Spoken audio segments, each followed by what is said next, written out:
दोस्तों नमस्कार, ये है मार्गदर्शन फॉर सिविल सर्विसेज। मैं अनुराग चौधरी। दोस्तों मार्गदर्शन करंट अफेयर्स के अंतर्गत इस वीडियो में आप पढ़ेंगे ग्राम विकास अधिकारी परीक्षा यानी वीडियो तथा आरओ एग्जाम के लिए करंट अफेयर्स पॉइंटर का वार्षिक संकलन। इसमें हम 1 जून 2022 से 31 मई 2023 तक के महत्वपूर्ण घटनाओं को कवर करेंगे। दोस्तों आज की वीडियो में हम राष्ट्रीय स्तर पर जारी प्रमुख रिपोर्ट, मसौदे, नीतियां और सूचकांक तथा प्रमुख आयोजन और कार्यक्रमों से संबंधित महत्वपूर्ण तथ्यों को कवर करेंगे जो आपके आगामी आयोजित किए जाने वाले अन्य परीक्षाओं के करेंट अफेयर्स खंड के लिए बहुत ही उपयोगी हैं। तो आइए शुरू करते हैं आज का वीडियो। रिपोर्ट, सूचकांक, नीतियां और मसौदों से संबंधित महत्वपूर्ण प्रश्न। पहला प्रश्न है दोस्तों, राज्य ऊर्जा दक्षता सूचकांक यानी SEEI 2021-22 किसके द्वारा जारी किया गया? तो याद रखिएगा, केंद्रीय विद्युत मंत्रालय द्वारा 10 अप्रैल 2023 को राज्य ऊर्जा दक्षता सूचकांक 2021-22 जारी किया गया है और ये सूचकांक ऊर्जा दक्षता ब्यूरो यानी ब्यूरो ऑफ एनर्जी एफिशिएंसी के द्वारा जारी किया गया है।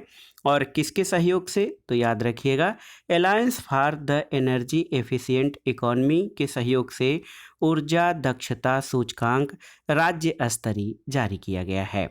और राज्य ऊर्जा दक्षता सूचकांक में आप जान लीजिए, फ्रंट रनर श्रेणी के राज्यों में आंध्र प्रदेश, कर्नाटक, केरल, राजस्थान और तेलंगाना हैं। अचीवर श्रेणी के राज्य असम, हरियाणा, महाराष्ट्र और पंजाब तथा कंटेंडर श्रेणी के राज्य और केंद्र शासित प्रदेशों में चंडीगढ़, छत्तीसगढ़, दिल्ली, गुजरात, झारखंड, मध्य प्रदेश, ओडिशा और उत्तर प्रदेश हैं। अगला प्रश्न है दोस्तों, देखिए, इंडिया जस्टिस रिपोर्ट 2022 में न्याय देने वाले राज्यों में शीर्ष स्थान किस राज्य को प्राप्त हुआ है? तो कर्नाटक को। इंडिया जस्टिस रिपोर्ट 2022 में बड़े राज्यों की श्रेणी में कितने राज्यों को शामिल किया गया है? तो इसमें कुल 18 राज्यों को शामिल किया गया है। दोस्तों इंडिया जस्टिस रिपोर्ट 2022 में बड़े राज्यों में पहला स्थान कर्नाटक को, दूसरा और तीसरा स्थान इसमें तमिलनाडु और तेलंगाना को मिला है। और इस रिपोर्ट में बड़े राज्यों में सबसे निचले स्थान पर कौन सा राज्य है? तो ये है उत्तर प्रदेश। अगला प्रश्न है दोस्तों, हैदराबाद और राज्य के अन्य शहरी इलाकों में तापमान कम करने के लिए तेलंगाना सरकार ने किस पहल की शुरुआत की है? तो कूल रूफ पॉलिसी 2023 से 2028 की शुरुआत ये तेलंगाना सरकार द्वारा की गई है 3 अप्रैल 2023 को। अगला है, भारत सरकार के जल शक्ति मंत्रालय द्वारा पहली जल स्रोतों की गणना के आधार पर देश में कुल कितने जल स्रोतों की गणना की गई है? तो 24,24,540 स्रोतों की गणना की गई है अप्रैल 2023 में। इसमें ग्रामीण क्षेत्रों में 97.1% जल से स्रोत स्थित हैं, 23,55,055। और आप देख लीजिए, शहरी क्षेत्रों में कुल जल स्रोत 69,485, 97.1% जल स्रोत ग्रामीण क्षेत्रों में, जबकि 2.9% जल स्रोत शहरी क्षेत्रों में स्थित हैं। जल स्रोतों की संख्या के मामले में शीर्ष 5 राज्यों में पहले स्थान पर पश्चिम बंगाल, दूसरे पर उत्तर प्रदेश, तीसरे पर आंध्र प्रदेश, चौथे पर ओडिशा और 5वें पर असम है। अगला प्रश्न है, भारत में स्थित संपूर्ण स्रोतों में विभिन्न जल स्रोतों का प्रतिशत कितना है?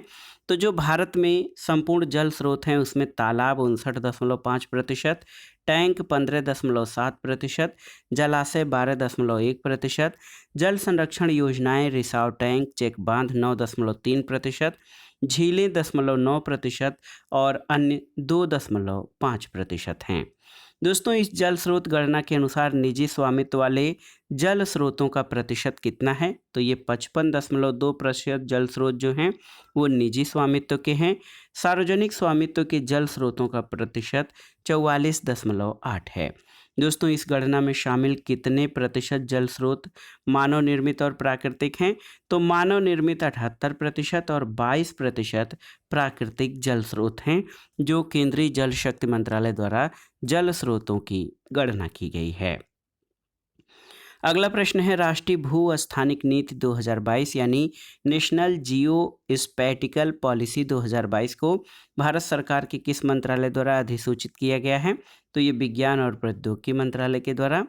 अगला प्रश्न है रेलवे स्टेशनों के आधुनिकीकरण के लिए कौन सी नीति तैयार किया गया है? तो ये अमृत भारत स्टेशन योजना। दोस्तों इस नीति को रेल मंत्रालय के द्वारा शुरू किया गया है या तैयार किया गया है और इस योजना के अंतर्गत उत्तर प्रदेश के कुल 149 स्टेशन शामिल हैं। तो याद रखिएगा रेलवे स्टेशनों के आधुनिकीकरण के लिए अमृत भारत स्टेशन योजना शुरू की गई है रेल मंत्रालय के द्वारा।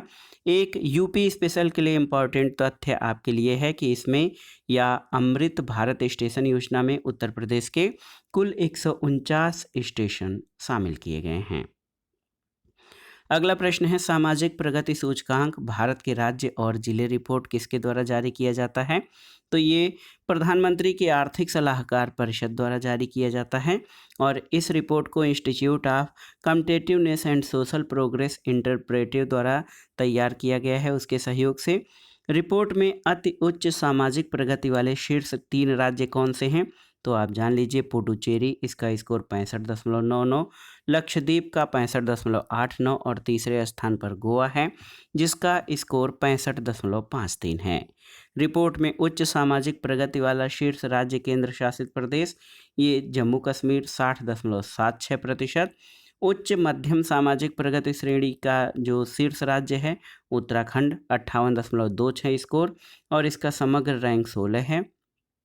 रिपोर्ट में दोस्तों मध्यम सामाजिक प्रगति श्रेणी में शीर्ष राज्य हरियाणा 54.15 के स्कोर से 7 और 1.15 स्कोर और इसकी समग्र रैंकिंग 21 है। निम्न सामाजिक प्रगति श्रेणी में शीर्ष राज्य कौन सा है? तो ये उत्तर प्रदेश के लिए खराब स्थिति है। उत्तर प्रदेश का स्थान है निम्न सामाजिक प्रगति श्रेणी में शीर्ष राज्य और इसका स्कोर मात्र 49.16% और समग्र रैंकिंग 31 है। रिपोर्ट में अत्यधिक निम्न यानी लो सामाजिक प्रगति वाले राज्यों में झारखंड, बिहार और असम हैं। अगला प्रश्न है दोस्तों मानसिक स्वास्थ्य और सामाजिक देखभाल नीति पारित करने वाला देश का तीसरा राज्य कौन है? तो मेघालय है और ऐसी नीति जारी करने वाला मेघालय पूर्वोत्तर का पहला राज्य है और मानसिक स्वास्थ्य और सामाजिक देखभाल नीति जारी करने वाले 2 राज्य इसके पहले केरल और कर्नाटक हैं। अगला प्रश्न है दोस्तों भारत के लिए भूमिगत जल संसाधन आकलन रिपोर्ट 2022 यानी dynamic ground water resource assessment 2022 किसके द्वारा जारी की गई? तो ये केंद्रीय जल शक्ति मंत्रालय के द्वारा और इस रिपोर्ट के अनुसार संपूर्ण देश के लिए कुल वार्षिक भूमिगत जल पुनर्भरण जो है 437.60 मिलियन क्यूबिक मीटर है और पूरे देश में वार्षिक भूमिगत जल निकाला जाता है 239.16 बिलियन क्यूबिक मीटर। अगला प्रश्न है दोस्तों भारत में स्कूल शिक्षा पर UDISE प्लस 2021-22 नामक विस्तृत रिपोर्ट जारी की गई है कब? तो 3 नवंबर 2022 को और ये रिपोर्ट केंद्रीय शिक्षा मंत्रालय द्वारा जारी की गई है। इसके अनुसार उच्चतर माध्यमिक स्तर पर नामांकन 2020-21 की तुलना में जो है 53.8% की तुलना में बढ़कर कितना हो गया है? तो याद रखिएगा ये 57.6% हो गया है और UDISE प्लस का पूर्ण रूप क्या है? तो unified district information system for education plus यानी एकीकृत जिला सूचना प्रणाली प्लस है। अगला प्रश्न है पब्लिक अफेयर इंडेक्स यानी PAI 2022 किसके द्वारा जारी किया जाता है? तो ये पब्लिक अफेयर सेंटर बेंगलुरु के द्वारा 2022 में इस सूचकांक का 7वां संस्करण जारी किया गया है। बड़े राज्यों की श्रेणी में इसमें हरियाणा, तमिलनाडु और केरल शीर्ष राज्य हैं और बड़े राज्यों की श्रेणी में अंतिम 3 स्थानों में झारखंड 18वां स्थान, पश्चिम बंगाल 17वां और महाराष्ट्र का 16वां स्थान है।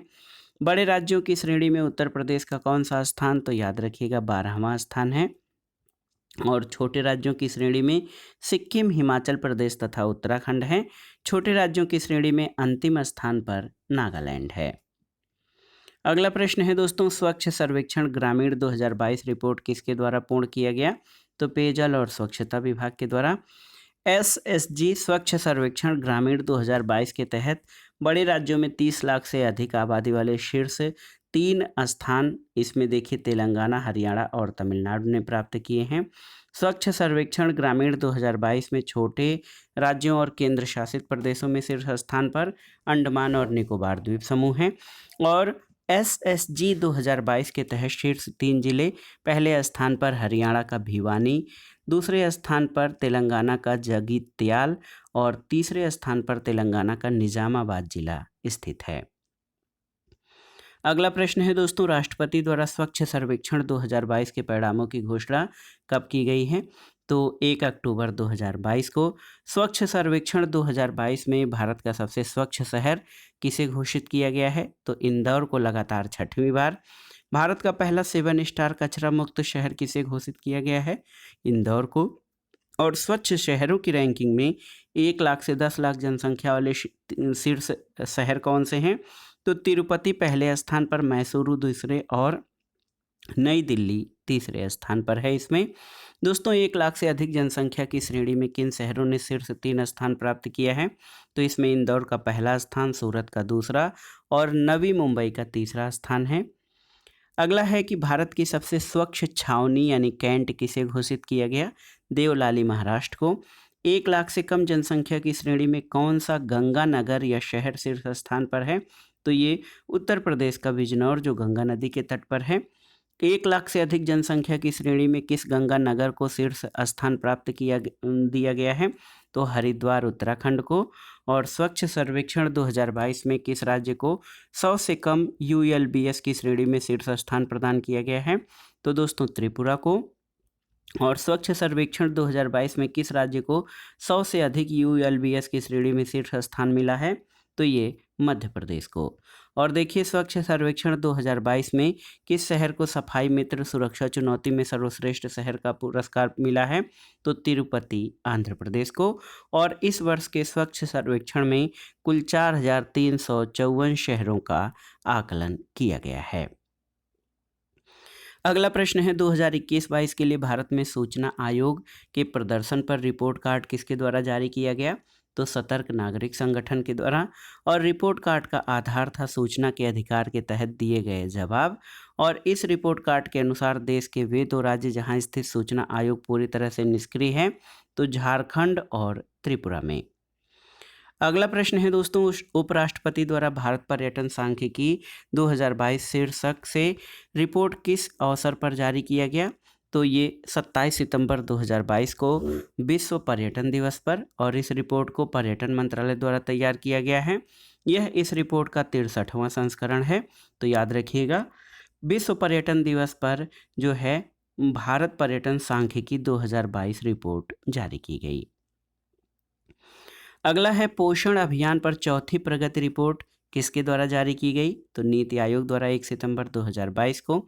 और दोस्तों पोषण अभियान पर जो रिपोर्ट है, इस रिपोर्ट का शीर्षक भारत में पोषण पर प्रगति का संरक्षण, महामारी के समय में पोषण अभियान है। 2020 में पोषण अभियान के क्रियान्वयन में शीर्ष 3 बड़े राज्यों में महाराष्ट्र, आंध्र प्रदेश और गुजरात हैं। शीर्ष 3 छोटे राज्य सिक्किम, मेघालय और त्रिपुरा हैं। और 2020 में पोषण अभियान के क्रियान्वयन में शीर्ष केंद्र शासित प्रदेश दादरा नगर हवेली, दमन द्वीप, चंडीगढ़ और अंडमान निकोबार द्वीप समूह हैं। अगला प्रश्न है दोस्तों, राष्ट्रीय अपराध रिकॉर्ड ब्यूरो यानी NCRB द्वारा कौन सी रिपोर्ट जारी की गई है? तो ये है भारत में अपराध 2021। और 2021 में किस भारतीय राज्य में सर्वाधिक साइबर अपराध? तो ये तेलंगाना में। किस भारतीय राज्य में सर्वाधिक आर्थिक अपराध? तो राजस्थान में। और किस राज्य में अनुसूचित जनजाति के खिलाफ सर्वाधिक अपराध दर्ज किए गए हैं? तो मध्य प्रदेश में। अनुसूचित जाति के खिलाफ सर्वाधिक अपराध किस राज्य में? तो ये उत्तर प्रदेश में। और महिलाओं के खिलाफ अपराध की उच्चतम दर कहाँ पर दर्ज की गई है? तो ये असम में 168.3%। 2021 में किस राज्य में महिलाओं के खिलाफ जो अपराध के सर्वाधिक मामले दर्ज किए गए? उत्तर प्रदेश में। किस केंद्र शासित प्रदेश में महिलाओं के खिलाफ अपराध की उच्चतम दर दर्ज की गई? तो दिल्ली में 147.6%। और महिलाओं के खिलाफ दर्ज अपराधों की संख्या सर्वाधिक किस केंद्र शासित प्रदेश में है? तो ये दिल्ली में है। अगला प्रश्न है यूथ इन इंडिया 2022 रिपोर्ट किसके द्वारा जारी की गई है? तो ये केंद्रीय सांख्यिकी और कार्यक्रम कार्यान्वयन मंत्रालय के द्वारा। रिपोर्ट के अनुसार भारत की बुजुर्ग आबादी 2036 तक कितने प्रतिशत हो जाएगी? तो ये 14.9% हो जाएगी 2036 तक। 2016 में ये 9.2% है। रिपोर्ट के अनुसार भारत की युवा आबादी 2036 तक कितने प्रतिशत हो जाएगी? तो ये 22.7%, जबकि 2016 में 27.9% के साथ भारत दुनिया के अधिकतम युवा प्रतिशत वाले देशों में शामिल है। अगला प्रश्न है भारत नवाचार सूचकांक 2021 किसके द्वारा जारी किया गया? तो ये नीति आयोग के द्वारा। और नवाचार सूचकांक में जो है शीर्ष स्थान पर कर्नाटक था और ये 2021 का नवाचार सूचकांक का तीसरा संस्करण था।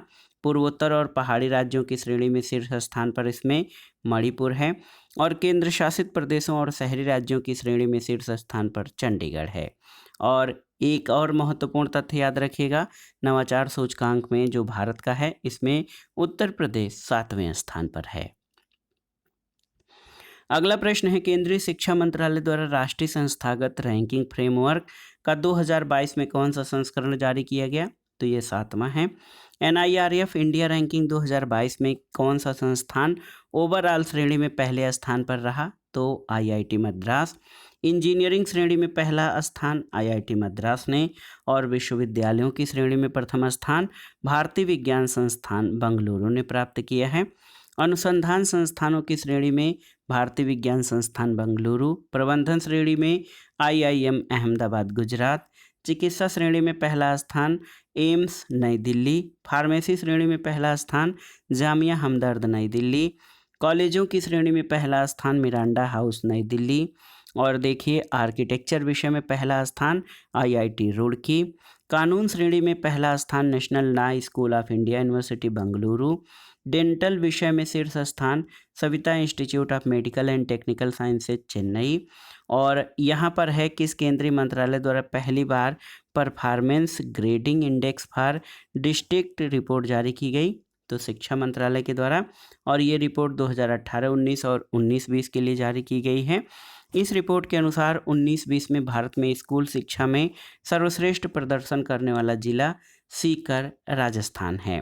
केंद्रीय स्वास्थ्य और परिवार कल्याण मंत्रालय ने किस सूचकांक को जारी किया है? तो राज्य खाद्य सुरक्षा सूचकांक 2021-22 और ये चौथा संस्करण है। और देखिए राज्य खाद्य सुरक्षा सूचकांक में बड़े राज्यों में पहले स्थान पर तमिलनाडु है, छोटे राज्यों में पहले स्थान पर गोवा और केंद्र शासित प्रदेशों में पहले स्थान पर जम्मू कश्मीर है। राज्य खाद्य सुरक्षा सूचकांक में बड़े राज्यों की श्रेणी में उत्तर प्रदेश 8वें स्थान पर 54.5 स्कोर के साथ है। अब आइए प्रमुख आयोजन और कार्यक्रमों से संबंधित जो महत्वपूर्ण प्रश्न हैं उनको देख लेते हैं दोस्तों।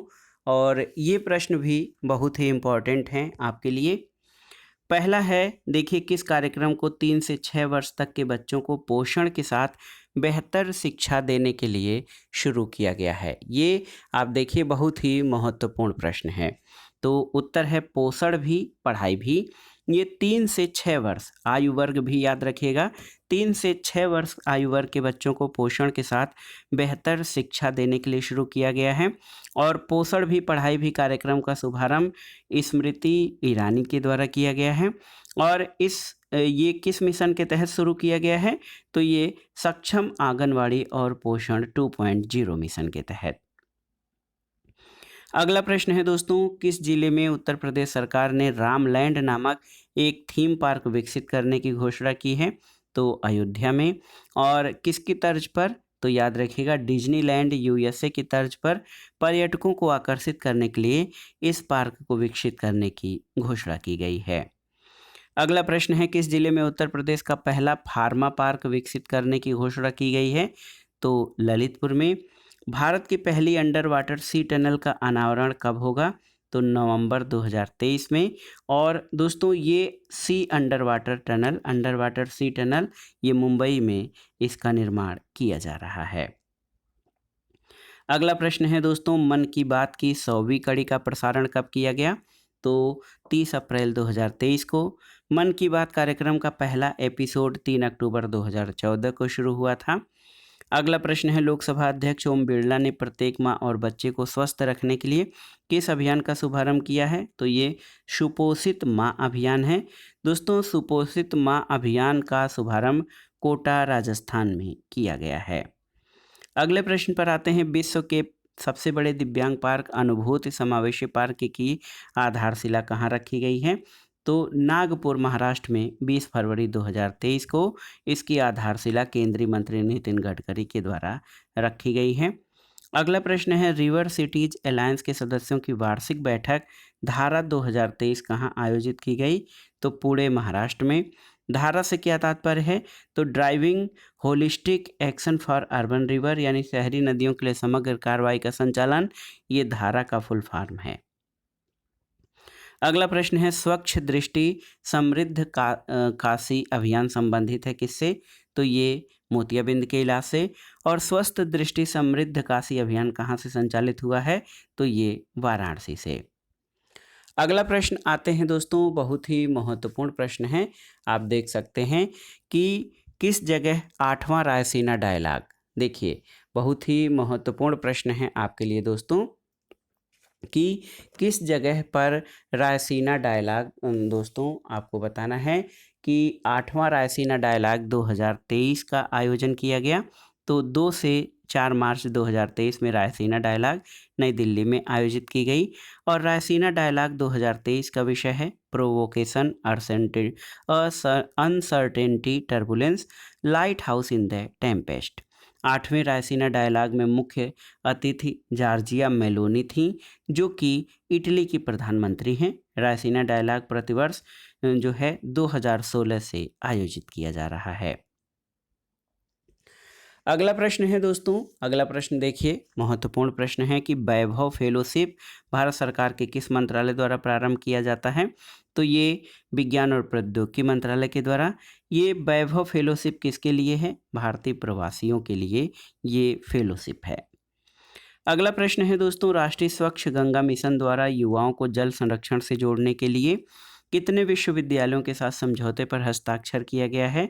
तो ये 49 विश्वविद्यालयों के साथ।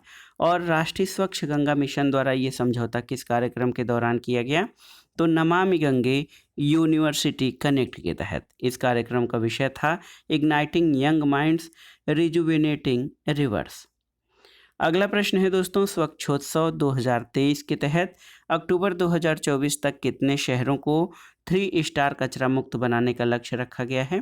तो 1000 शहरों को। अगला है कि उत्तर प्रदेश के मुख्यमंत्री योगी आदित्यनाथ ने कहां से स्कूल चलो अभियान 2023 का शुभारंभ किया? तो लखनऊ से। 2 दिवसीय भारत ऊर्जा सप्ताह का आयोजन कहाँ किया गया? याद रखिएगा, बेंगलुरु में। और गणतंत्र दिवस समारोह हिस्से के रूप में 6 दिवसीय किस मेगा इवेंट का आयोजन 26 से 31 जनवरी 2023 के बीच किया गया? तो ये भारत पर्व का। इसका आयोजन लाल किला और ज्ञानपथ नई दिल्ली में किया गया। और दोस्तों, भारत पर्व का आयोजन इसके लिए नोडल मंत्रालय के रूप में पर्यटन मंत्रालय को नामित किया गया था। अगला है, पहले इंडिया स्टैक डेवलपर ISD सम्मेलन का आयोजन कहाँ किया गया? नई दिल्ली में। Voice of global south summit की मेजबानी किसके द्वारा की गई? तो भारत के द्वारा। और इस सम्मेलन का आयोजन आवाज़ की एकता उद्देश्य की योग्यता विषय के तहत किया गया है। अगला प्रश्न है दोस्तों, जैव ऊर्जा शिखर सम्मेलन महत्वपूर्ण है 2023 का आयोजन कहाँ किया गया? तो इसका आयोजन नई दिल्ली में किया गया 12 जनवरी 2023 को। और इस सम्मेलन का ये 11वां संस्करण था। सम्मेलन का विषय था ट्रांसमिशन, एनर्जी ट्रांसमिशन यानी ऊर्जा पारेषण, एक सतत भविष्य के लिए समाधान। ये जैव ऊर्जा शिखर सम्मेलन का थीम था। अगला है, प्रधानमंत्री द्वारा उद्घाटित वैश्विक निवेशक सम्मेलन GIS 2023 का आयोजन कहाँ किया गया? तो इंदौर, मध्य प्रदेश में। और ये इस आयोजन का 7वां संस्करण था। GIS 2023 का आयोजन मध्य प्रदेश भविष्य के लिए तैयार राज्य के थीम के तहत किया गया है। अगला है, अंतर्राष्ट्रीय पतंग महोत्सव 2023 का आयोजन कहाँ किया गया? तो 8 से 14 जनवरी 2023 के मध्य अंतर्राष्ट्रीय पतंग महोत्सव गुजरात में आयोजित किया गया। ये गुजरात पर्यटन द्वारा आयोजन किया गया। और IKF यानी इंटरनेशनल काइट जो फेस्टिवल है, इसका आयोजन एक पृथ्वी एक परिवार एक भविष्य थीम के तहत किया गया था। अगला है दोस्तों 17वें प्रवासी भारतीय दिवस समागम का आयोजन कहाँ किया गया? तो 8 से 10 जनवरी 2023 के मध्य इंदौर मध्य प्रदेश में 17वें प्रवासी भारतीय दिवस का आयोजन किया गया और इसके मुख्य अतिथि गुयाना के राष्ट्रपति डॉक्टर मोहम्मद इरफान अली थे। दोस्तों प्रवासी भारतीय दिवस 2023 का विषय था प्रवासी अमृतकाल में भारत की विकास के विश्वसनीय भागीदार। अगला है एस्ट्रो टूरिज्म ए स्काई गेजिंग इवेंट का आयोजन कहाँ किया गया? इंडिया गेट नई दिल्ली में और इस इवेंट का आयोजन national council for science museum यानी SCSM द्वारा नेहरू मेमोरियल म्यूजियम लाइब्रेरी के सहयोग से किया गया था। अगला प्रश्न है दोस्तों, देखिए बहुत ही महत्वपूर्ण है। देश में आयुर्वेद में अनुसंधान और विकास को बढ़ावा देने के लिए आयुर्वेद प्रोफेशनल के लिए किस कार्यक्रम की शुरुआत की गई? तो ये स्मार्ट कार्यक्रम है। इसका फुल फॉर्म है scope form main stream Ayurveda research in teaching professionals. अगला प्रश्न है वर्ल्ड हैबिटेट अवार्ड्स 2023 कांस्य जो है भारत में किस राज्य ने जीता? तो ओडिशा ने ये पुरस्कार दोस्तों जग मिशन के तहत जीता है। जग मिशन ने ये पुरस्कार लगातार नहीं 2 बार जीता है, 2019 और 2023 में। जग मिशन किससे संबंधित है? ये भूमि का स्वामित्व और झुग्गी उन्नयन से संबंधित है। अगला प्रश्न है जल पर राज्य मंत्रियों के पहले अखिल भारतीय सम्मेलन का आयोजन कहाँ किया गया? भोपाल मध्य प्रदेश में। और दोस्तों आप जान लीजिए कि जल पर राज्य मंत्रियों का पहला अखिल भारतीय सम्मेलन, इसका थीम था जल दृष्टिकोण एट 2047 वाटर विजन 2047। अगला प्रश्न है दोस्तों भारत के पहले समावेशी उत्सव पर्पल फेस्ट सेलिब्रेटिंग डाइवर्सिटी का आयोजन कहाँ किया गया? तो गोवा में। 7वें भारत जल प्रभाव शिखर सम्मेलन का आयोजन कहाँ किया गया? नई दिल्ली में। IWIS 2022 का आयोजन किसके द्वारा किया गया? तो राष्ट्रीय स्वच्छ गंगा मिशन और गंगा नदी घाटी प्राधिकरण के द्वारा। मेक इन ओडिशा कॉन्क्लेव 2022 का आयोजन कहाँ किया गया? तो भुवनेश्वर ओडिशा में। इसका उद्घाटन या आयोजन 30 नवंबर से 4 दिसंबर 2022 के मध्य हुआ।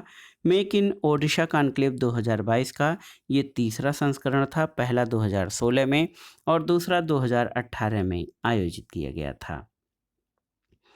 अगला प्रश्न है दोस्तों, देखिए पहला जो है महत्वपूर्ण है कि पहले सिलचर सिलहट महोत्सव 2022 का आयोजन कहाँ किया गया? तो सिलचर असम में। इस महोत्सव का आयोजन इंडिया फाउंडेशन और केंद्रीय संस्कृति मंत्रालय के द्वारा किया गया है। और दोस्तों इनमें जो है भारत और बांग्लादेश के मध्य संबंधों को मजबूत करने के लिए ये आयोजन किया गया है। महत्वपूर्ण है भारत और बांग्लादेश के मध्य मित्रता संबंधों को मजबूत करने के लिए। अगला प्रश्न है दोस्तों भारत अंतर्राष्ट्रीय व्यापार मेला का आयोजन कहाँ किया गया? तो ये 14 से 27 नवंबर 2022 के मध्य नई दिल्ली में और ये इसका 41वां संस्करण था। 41वें भारतीय अंतर्राष्ट्रीय व्यापार मेले में साझेदार देश बिहार, झारखंड और मद्रास हैं। देखिए बहुत ही महत्वपूर्ण प्रश्न है दोस्तों, बिहार, झारखंड और मद्रास जो हैं ये आपके जो हैं ये भागीदार देश हैं भारतीय अंतर्राष्ट्रीय व्यापार मेले के। इस मेले में विशेष आकर्षण वाले राज्य उत्तर प्रदेश और केरल हैं। इस वर्ष के किस केंद्र शासित प्रदेश ने पहली बार भाग लिया है? तो लद्दाख ने। अगला प्रश्न है दोस्तों इंडियन रोड कांग्रेस यानी IRC 2022 का आयोजन कहाँ किया गया? तो ये लखनऊ में, याद रखिएगा। और 2022 का ये 81वां यानी 81st संस्करण था। अगला प्रश्न है दोस्तों सतत पर्वतीय विकास शिखर सम्मेलन 11 इसका आयोजन कहाँ किया गया है? तो लेह लद्दाख में। SMDX 11 का विषय क्या था? तो ये सतत पर्वतीय विकास के लिए पर्यटन का उपयोग था। अगला प्रश्न है दोस्तों चौथे हेली इंडिया शिखर सम्मेलन 2022 का आयोजन कहाँ किया गया? तो श्रीनगर जम्मू कश्मीर में। इस शिखर सम्मेलन का थीम था helicopter for last mile connectivity. अगला प्रश्न है 47वें इंडिया आइडियाज समिट IIS का आयोजन कहाँ किया गया? तो नई दिल्ली में, और इसका मुख्य विषय था अमेरिका भारत की समृद्धि को अगले 75 वर्षों से अधिक समय के लिए बढ़ाना। अगला प्रश्न है दोस्तों, भारत का 12वां राष्ट्रीय विज्ञान फिल्म महोत्सव, इसका आयोजन कहाँ किया गया? तो ये भोपाल मध्य प्रदेश में। हाल में किस भारतीय राज्य या केंद्र शासित प्रदेश में वर्चुअल स्कूल का शुभारंभ किया गया है? तो दिल्ली में। इस वर्चुअल स्कूल का नाम क्या रखा गया है? तो ये दिल्ली वर्चुअल मॉडल स्कूल। अगला प्रश्न है दोस्तों, केंद्र सरकार ने अंतर्राष्ट्रीय तटीय सफाई दिवस मनाने के लिए किस अभियान की शुरुआत की है? तो ये स्वच्छ सागर सुरक्षित सागर अभियान। इस अभियान को 75 दिनों तक 75 समुद्र तटों पर संचालित किया गया। और अंतर्राष्ट्रीय तटीय दिवस कब मनाया जाता है आप जान लीजिए, प्रत्येक वर्ष सितंबर माह के तृतीय शनिवार में जो है अंतर्राष्ट्रीय तटीय दिवस मनाया जाता है। अगला है केंद्रीय जनजाति कार्य मंत्रालय का गोल यानी गोइंग ऑनलाइन एज लीडर्स कार्यक्रम का उद्देश्य क्या है? तो याद रखिएगा, गोल कार्यक्रम का उद्देश्य जनजाति युवाओं के डिजिटल कौशल को बढ़ाना है। इसमें जनजाति कार्य मंत्रालय को मेटा यानी फेसबुक इंडिया सहयोग कर रहा है। पहले चरण का शुभारंभ मई 2020 में हुआ था। गोल दूसरा संस्करण का शुभारंभ 28 जून 2022 से किया गया है। अगला प्रश्न है, केंद्र सरकार ने 75वें स्वतंत्रता दिवस के अवसर पर देश भर में किस अभियान की शुरुआत की थी? तो ये था हर घर तिरंगा अभियान। दिल्ली डायलॉग के 12वें संस्करण का आयोजन कहाँ किया गया? तो 16 से 17 जून 2022 के मध्य दिल्ली डायलॉग के 12वें संस्करण का उद्घाटन आयोजन नई दिल्ली में किया गया। दिल्ली डायलॉग 2022 का विषय क्या था? हिंद प्रशांत क्षेत्र को परस्पर जोड़ना यानी बिल्डिंग ब्रिजेज इन इंडो पैसिफिक।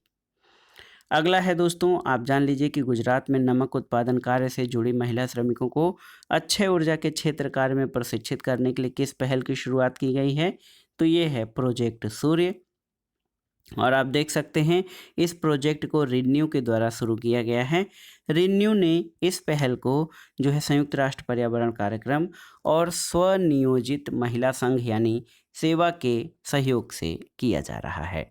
तो दोस्तों ये था आज का वीडियो मार्गदर्शन करेंट अफेयर्स के अंतर्गत वीडियो तथा RO एग्जाम के लिए राष्ट्रीय स्तर पर प्रमुख रिपोर्ट, मसौदे, नीतियां और सूचकांक तथा प्रमुख आयोजन और कार्यक्रमों से संबंधित महत्वपूर्ण प्रश्नों का जो है कलेक्शन, जो आपके आगामी विभिन्न परीक्षाओं के लिए बहुत ही उपयोगी है। आप इसको रिवाइज कर लीजिएगा।